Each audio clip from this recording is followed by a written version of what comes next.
Muy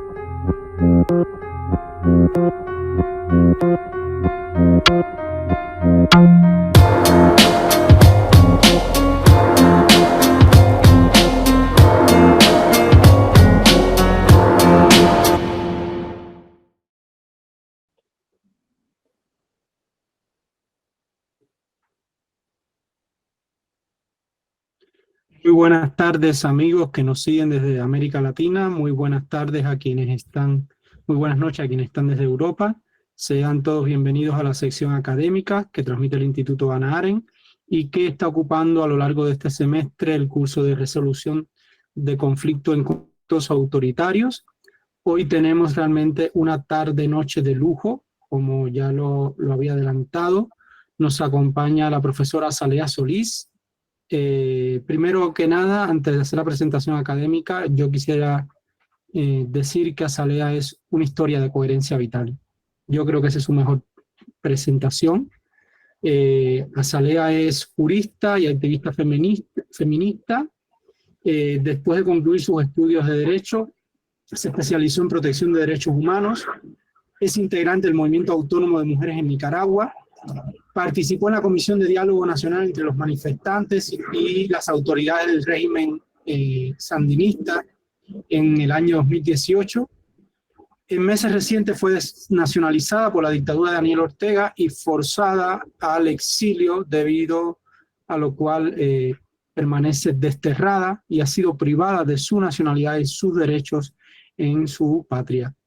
Pero como les dije, realmente hoy vamos a escuchar esas veces donde se mezcla la teoría, la ciencia social con la coherencia de vida, porque Azalea es eso, es realmente una historia de coherencia, y realmente quiero expresar por aquí mi admiración y el gusto de compartir hoy este taller con Azalea. Muy buenas tardes y bienvenida, estimada Azalea.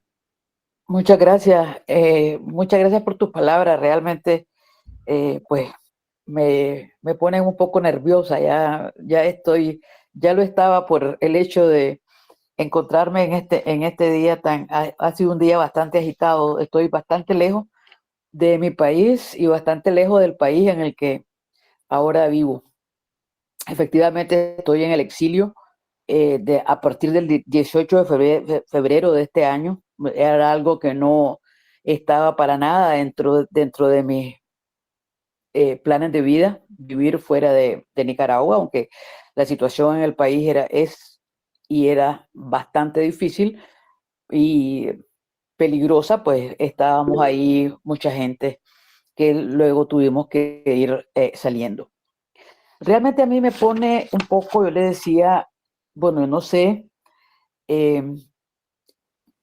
tanto hablar de este tema cuando me pueden decir, vos estás en el exilio, o sea, no estás en tu país haciendo labor cívica y estás fuera, ¿verdad? Y efectivamente, no solamente estoy yo, vemos muchísima gente que estamos en el exilio, pero sin embargo continuamos pensando en este punto central de la actividad de hoy, que es el tema de la lucha cívica.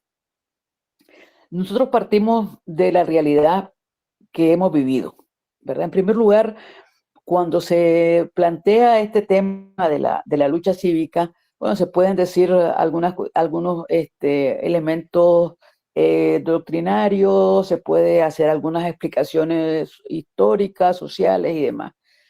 A mí me gustaría, antes que pensar en eso, reflexionar sobre qué es lo que nos ha dado a América Latina las luchas militares. ¿Qué es lo que hemos obtenido como sociedades a partir de los enfrentamientos militares, a partir de derrocar, de desplazar, de quitar, o sea, usando el término que querramos usar, a un gobierno que puede ser legítimo o no, pero qué ha significado para América Latina, para las sociedades de América Latina, estas situaciones en las que se llega al poder a través de las armas? Creo que, sin lugar a dudas, los que pudieron llegar al gobierno a partir de los enfrentamientos armados en la lógica general usaron un término muy que en términos coloquiales podríamos decir eso de quítate vos que me voy a poner yo. Es decir, no, a pesar de que se llamaron revoluciones, en realidad no revolucionaron profundamente la historia de los países. Yo me remito a Cuba y me remito a Venezuela, a Nicaragua. Tanto en Cuba como en Nicaragua se cambió un gobierno a través de la lucha armada. Voy a plantear la situación de Nicaragua. Algunos historiadores han planteado que con el triunfo de la Revolución Sandinista en 1979, en realidad lo que hubo fue un cambio de gobierno y la propuesta de un cambio estructural, de un cambio de sistema, que en realidad no llegó a estructurarse. ¿Por qué no llegó a estructurarse? Porque alguien dijo una vez, un historiador dijo una vez, que en realidad no se había derrocado al somocismo, en el sentido de qué era lo que significaba el somocismo. El somocismo no era solamente que estaba Somoza como presidente o que Somoza como jefe de la Guardia Nacional, sino que era un sistema, una forma de ver la vida, una forma de ver de la sociedad, una forma de ver el Estado, básicamente desde una visión patrimonialista y desde una visión utilitaria del Estado. Y ese tema no llegó a cambiarse. Esa realidad, esa cultura política del Estado como botín, de las sociedades como subordinadas al poder, no llegó a cambiarse. O sea, se hicieron cambios, algunos cambios en el tema de salud, en el tema de educación, en el tema de seguridad social, en el tema de atención de algunas situaciones, pero realmente lo que daba pie a esa sociedad excluyente, a esa sociedad política de poder por encima de las instituciones, por encima de las leyes, por encima de la Constitución, eso nunca llegó a plantearse realmente, no se llegó a propiciar un cambio de fondo con esa realidad, con esa cultura política. Y se termina la revolución a partir de unas elecciones en 1990 y la cultura política quedó prácticamente intacta. Voy a poner una cuestión de ejemplo. Muy temprano se aprobó una ley de reforma agraria, que era una ley que especificaba que se podía acceder a la propiedad derivada de la reforma agraria, podían ser hombres o mujeres. O sea, no estaba exclusivamente diseñada para los hombres. Sin embargo, al terminar la revolución, la realidad de la reforma agraria indicó que las mujeres no habían accedido a la reforma agraria ni siquiera en un 9%. Ni siquiera un 9%. Eso, el gobierno que siguió, el gobierno de doña Violeta Barrios de Chamorro, entre 1990 y 1996, trató de cambiar esa situación.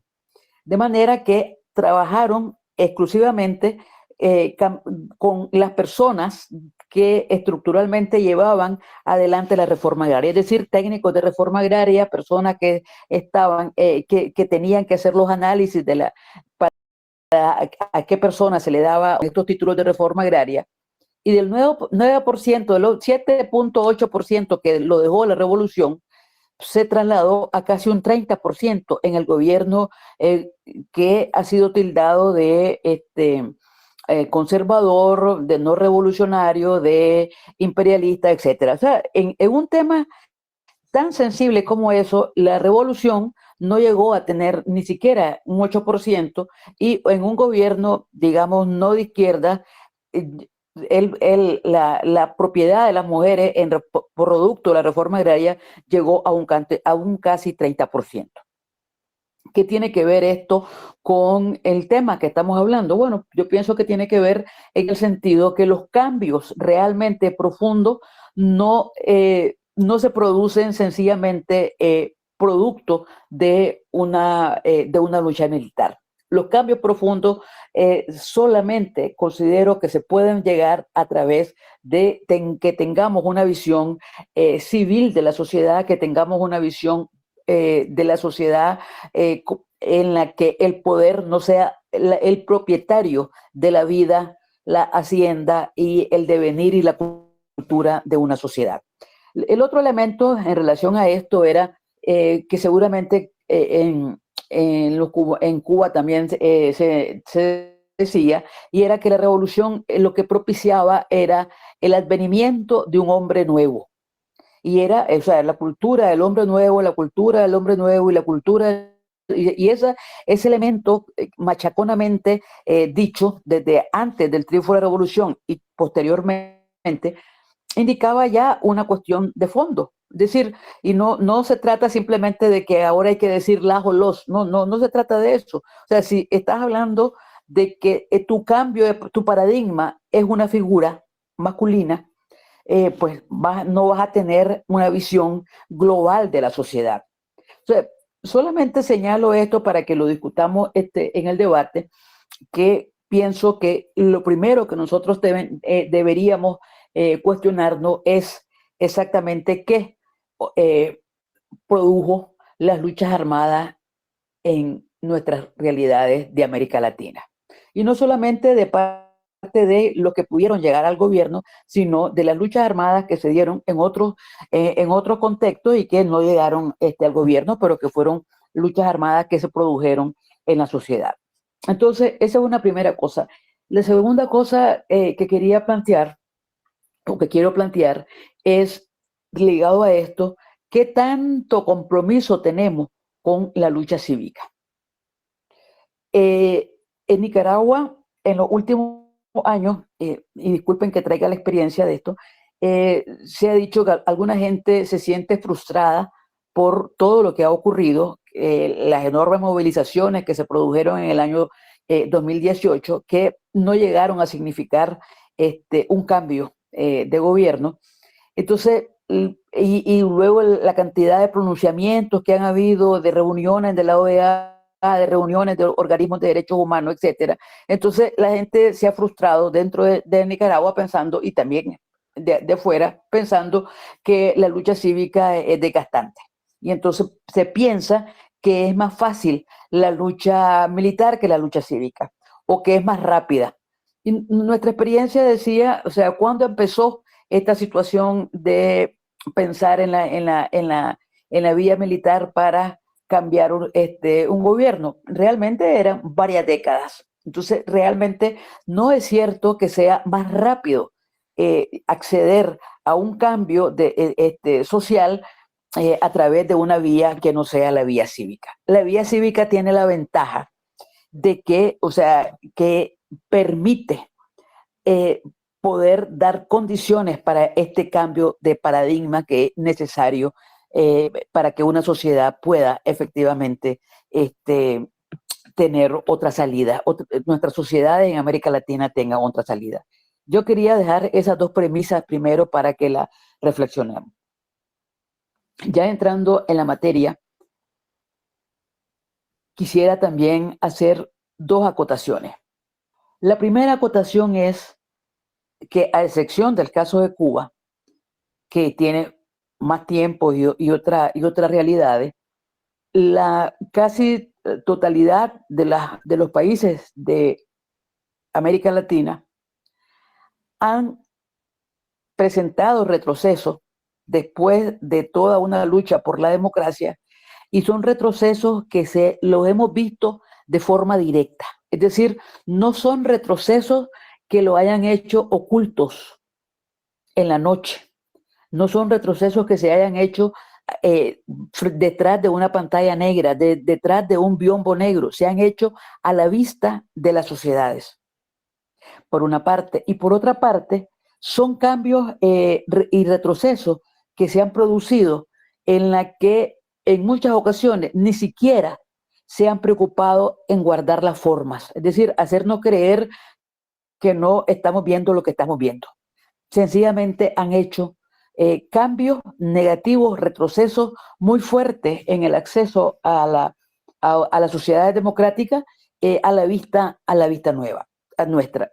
Pueden pensar tal vez que no es cierto, ¿verdad? Que algunas de estas cosas se han producido en el silencio de la noche, pero bueno, son cosas que podemos discutir. Entonces, el tema que nos ocupa es qué podemos hacer en el acompañamiento ciudadano en esta lucha política y social, me decía, para que los mira. ¿Cuáles son las pautas que nosotros debemos tomar en cuenta?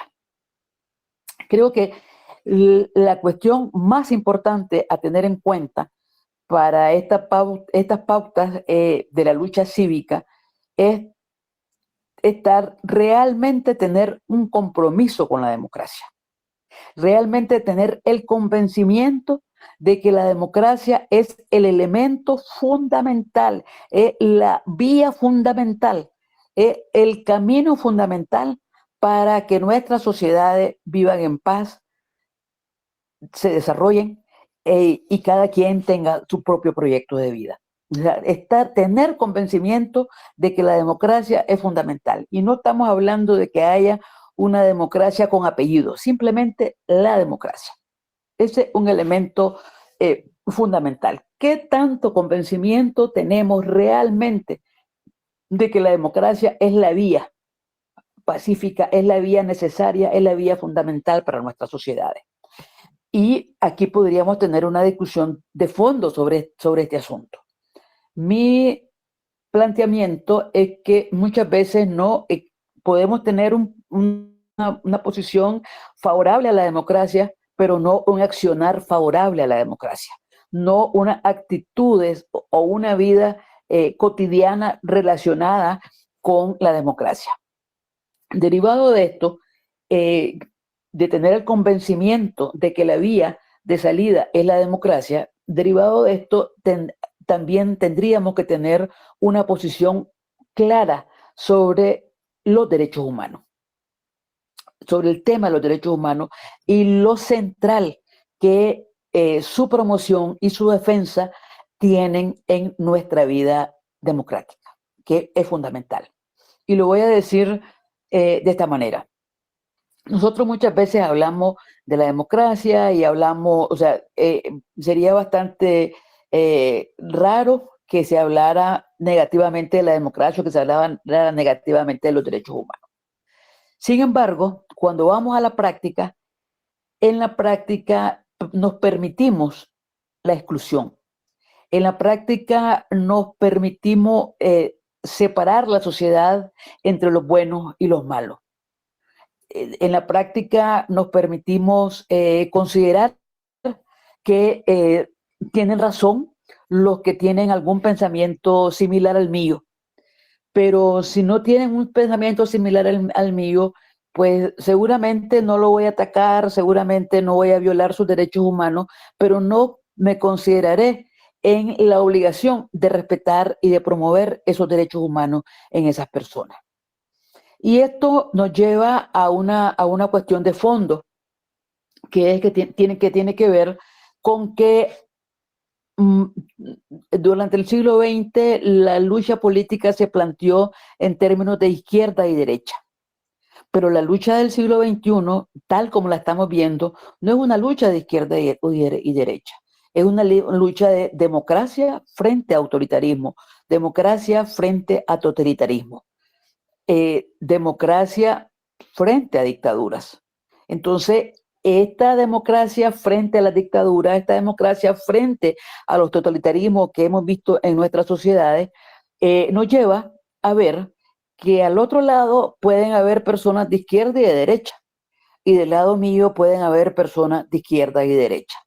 Y que si nosotros no somos conscientes de ver esa realidad y de trascender esa realidad, desde el punto de vista de la democracia, de la lucha por la democracia, independientemente de las posiciones ideológicas, pues vamos a seguir en este empantanamiento y en esta situación que nos deja en una situación de exclusión, de retroceso y que nos enfrenta entre unos y otros que pudiéramos estar trabajando en unidad. No estoy diciendo que todos tengamos que ser igualitos, ¿verdad? Pero nos deberíamos cuestionar por qué si nosotros no vemos la diversidad como una riqueza, podríamos estar de cierta manera aceptando la posición de la dictadura, que es la homogeneización de las sociedades.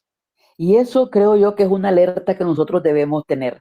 Nosotros queremos, si nosotros queremos sociedades democráticas, si nosotros queremos luchar cívicamente, tenemos que tener presente que nuestras sociedades no pueden ser homogéneas, ¿verdad? Y que al contrario, respetar la diferencia, respetar las sociedades, implica realmente, las sociedades diversas que tenemos, implica realmente tener coherencia entre lo que decimos y lo que actuamos. Entre que decimos que estamos por el pluralismo político, por el pluralismo social, bueno, entonces tenemos que actuar en consecuencia. Otra cosa que aquí se me planteaba, que era qué tener en cuenta para acompañar cívicamente y las luchas sociales y políticas en los contextos autoritarios. Creo que una de las cosas que podemos ver de parte de los regímenes autoritarios es que separan lo social de lo político y separan lo económico de lo político. Es decir, quieren mantener, como en las sociedades, unos compartimentos entre lo que es lo social, lo que es lo económico y lo que es lo político, de manera tal que puedan controlar todo sin que hayan cruces que son inevitables y además y absolutamente necesarios entre la dimensión política, la económica y la social. Entonces, creo que es importante tomar eso en consideración, de que no se puede estar planteando las luchas sociales separadas de lo político, y que las luchas sociales no son resolver la comida y la salud de la gente simplemente como que la gente fuera recipiente. Lo que se plantea es que las luchas sociales, los beneficios sociales se deben de plantear en sociedades donde se respeta las instituciones, y en sociedades donde la lucha social, las luchas sociales se ven dentro de un contexto político de personas, de sujetos de derechos, de sujetos democráticos, de sujetos políticos. Es decir, de repente hemos visto algunas concesiones sociales que se dan en las sociedades autoritarias, y se dan estas concesiones sociales como que fuera una dádiva del gobernante y no una obligación del gobernante. Entonces, creo que hay que tener mucho cuidado de no separar la realidad de la lucha social de la realidad de la lucha política. No puede haber una lucha social verdaderamente integral, desde el punto de vista del derecho, desde el punto de vista de los sujetos del derecho, si esto se despolitiza. Porque es en la política en la que se toman las decisiones, es en la política en la que se va a tomar la decisión si la salud es universal o no es universal, es en la política que se van a tomar las decisiones sobre la seguridad social, es en la política donde se va a tomar las decisiones sobre la salud pública y la salud privada, y la legislación que debe regir a la salud privada y las obligaciones que se deben derivar de la salud pública. Entonces, se dan estos en contextos políticos, y no podemos aceptar su separación, ni podemos aceptar que lo que el gobierno o el Estado realiza es una obligación y no es una dádiva. Y la persona no está recibiendo favores, sino que está ejerciendo derechos. Entonces creo que es importante tomar eso en consideración. El otro tema que decía es en relación a la economía y la política. Yo lo digo básicamente de la experiencia en Nicaragua, cuando se estableció un acuerdo entre los grandes empresarios y el gobierno. Un acuerdo que hasta llegó a plantearse, y está todavía actualmente en la constitución política del país, en la que en la práctica lo que se hizo fue legalizar un Estado corporativo, en la que se ponían de acuerdo el Ejecutivo con con los grandes empresarios para determinar las leyes económicas que prácticamente las decidían al margen de del poder legislativo, y luego el poder legislativo únicamente funcionaba y sigue funcionando en la actualidad como una oficina legislativa del Poder Ejecutivo, que lo único que hacía era apretar el botón para sancionar todas las leyes que el Ejecutivo le mandaba. Y eran leyes que se hacían completamente al margen del debate parlamentario y como un acuerdo entre los grandes sectores económicos y los grandes sectores políticos. Esto se alertó mucho. En el caso de Nicaragua hubo una enorme alerta y pues no se obedeció, digamos, ninguna de estas alertas, y se llegó al colmo de que hubo funcionarios de gobierno en Nicaragua que decían que la democracia podía afectarse por los derechos sociales, contraponiendo nuevamente esta vieja situación que se ha dado en el socialismo real, contraponiendo los derechos sociales con los derechos políticos, contraponiendo la justicia social con la libertad. Es decir, es más importante los derechos sociales aunque se restringe la libertad.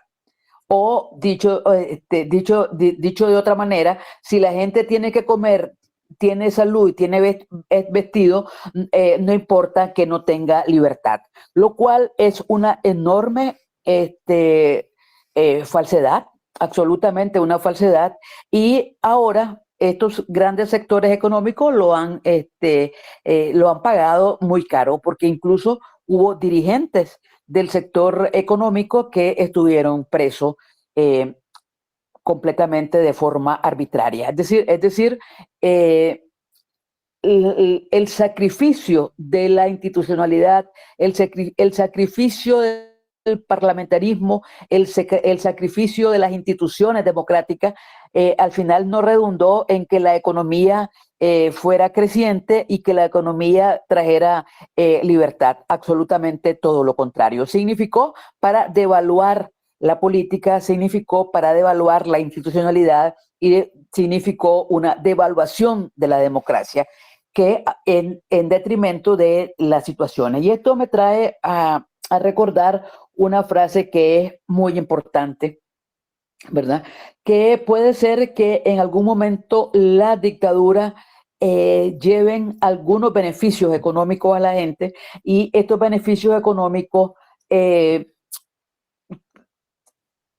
signifique que tienen adeptos, ¿verdad? Que se sienten comprometidos frente a estas dádivas que se dan por parte de los gobernantes. Y creo que ahí es sumamente importante tomar en consideración el alerta que esto significa para los derechos, y que aunque al principio las dictaduras puedan dar esos beneficios económicos, sabemos que no son sostenibles en el tiempo, porque no hay forma que esto, económicamente lo puedan mantener, y porque hay de por medio otro elemento, y es que los grupos de poder en nuestras sociedades luego quieren acaparar completamente la economía, y al margen de las leyes, al margen de de todo requerimiento, pues se convierten en los grandes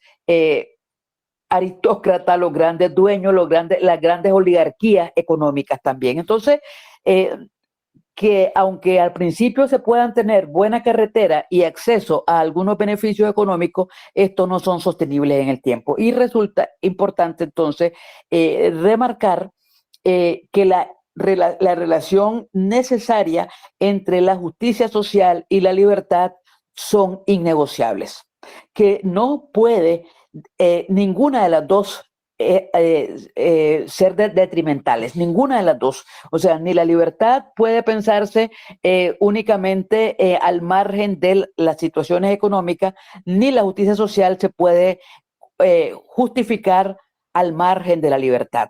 Entonces, estos son elementos necesarios a tomar en consideración para la lucha cívica. En el tema de la lucha cívica, otra dimensión que es importante tener es que estas sociedades autoritarias producen enormes desplazamientos forzados, producen una enorme cantidad de personas exiliadas. Desplazamientos en algún momento pueden ser desplazamientos a lo interno de del propio país, pero con posterioridad estos desplazamientos se producen hacia otras sociedades. Y lo hemos visto, la cantidad de personas migrantes que circulan diariamente por nuestros países, buscando salir de estas situaciones que en un primer momento son políticas, ¿verdad? Porque son persecuciones a personas opositoras, o son personas que demandan derechos, o son personas que demandan democracia, que demandan participación, pero luego estas migraciones derivadas de lo político también son migraciones económicas, ¿verdad? Porque la falta de justicia, la falta de acceso, la falta de trabajo, el mal diseño de las políticas, el mal diseño de la ejecución de las políticas sociales, ¿verdad? La enorme voracidad que presentan las clases de poder en nuestros países, pues hace que económicamente las sociedades no sean sostenibles económicamente. Entonces, estas realidades políticas producen expulsiones económicas muy fuertes de miles y miles y miles de ciudadanos de nuestros países que andan buscando otras oportunidades. Entonces, esto lleva a la situación de observar cómo hemos vivido nuestras sociedades. Yo les voy a compartir los procesos de acumulación autoritaria de parte de los grupos de poder en nuestros países. Yo les voy a decir mi experiencia. Mi experiencia fue en estos últimos 16 años, 17 años, Daniel Ortega volvió al poder en el 2007. Y uno de los elementos que se resaltaban cuando Daniel Ortega por cuarta vez se presentó a unas elecciones era de que Daniel Ortega como posibilidad como un posible candidato y que significara ganar las elecciones por parte de él, los resultados iban a ser unos resultados negativos para Nicaragua. Eso se planteó por algunos sectores sociales y políticos de Nicaragua. Sin embargo, hubo otros sectores que consideraron que pues Nicaragua ya había cambiado, que ya habían instituciones, se habían creado algunas instituciones, existía los poderes públicos eran independientes entre sí, existía un poder judicial independiente supuestamente, y existían una serie de procedimientos que se consideraban que podían impedir que Daniel Ortega pudiera ser negativo para Nicaragua. Sin embargo, muy rápidamente se dio la realidad de que empezaron a centralizar completamente todo el poder y empezaron a excluir, ¿verdad? Empezaron a excluir a quienes no estaban de acuerdo con este sometimiento, y empezaron poco a poco a hacer cuestiones dentro del trabajo, dentro de la ejecución del Ejecutivo, a hacer acciones que la ley no les permitía, ¿verdad? Y en un primer momento la ciudadanía empezó a ver eso y no les preocupó mayormente, no tuvieron mucha preocupación con estas acciones que estaban cometiéndose del Ejecutivo, que estaban completamente al margen de la ley o eran contrarias a la ley. Solamente les voy a poner un ejemplo. En el año 2007, Daniel Ortega fue a Venezuela y llevó de regalo un documento que se encontró, que era un documento de Darío, de Rubén Darío, y como Rubén Darío es el poeta nacional, ¿verdad? Existen dos leyes que protegen esos bienes culturales del país. Hay una ley que protege exclusivamente los bienes que están relacionados con Darío. Hay una ley de los bienes culturales de Rubén Darío. Y luego hay una ley general sobre los bienes culturales, ¿verdad?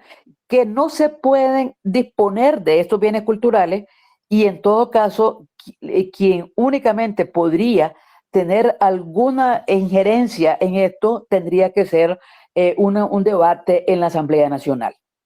Pero en principio, ninguna autoridad nicaragüense puede disponer de los bienes culturales. Es decir, pero Daniel Ortega vino, agarró el manuscrito de Darío y se lo llevó a regalar al presidente de Venezuela de ese momento.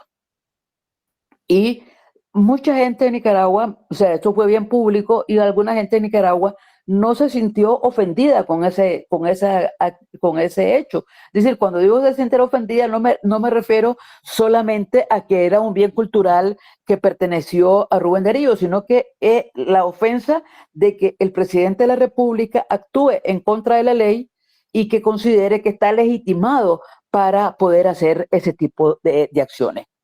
Esto no lo digo por únicamente contar la anécdota, sino que lo digo en el sentido de que la lucha cívica en los contextos autoritarios nos exige tener muchísima más alerta frente a las actuaciones del poder, porque no es solamente que el poder mate o que dispare contra la gente o que arbitrariamente echen preso a alguien por decir sus opiniones, etcétera, sino que también este poder se va tejiendo poco a poco y como es la realidad del siglo XXI, se va tejiendo en los ojos de nosotros.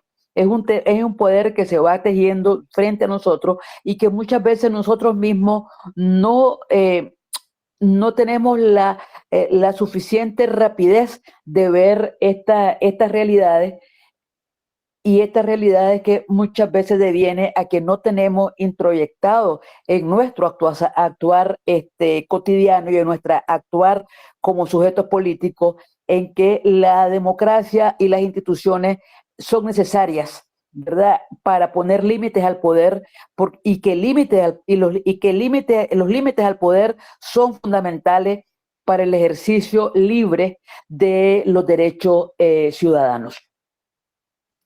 Por allí son algunas de las cosas que yo tenía aquí escrito para que pudiéramos más bien generar algún debate y me cuestionen si ustedes lo tienen a bien. Y disculpen si estuve muy difusa, ¿verdad? Estoy les pido humildemente disculpas si ha estado muy contradictorio. Realmente una riqueza escucharte. Y bueno, ahora terminamos esta parte que es pública y pasamos entonces al debate privado. Agradecer a todos quienes nos han seguido por las redes sociales y bueno, y como ya les dije, pasamos entonces al debate privado. Muchísimas gracias de nuevo, Asaela, y es un gusto siempre contar contigo en estos espacios del Instituto Hannah Arendt. Te pido que te quedes en línea un momento para cerrar la transmisión.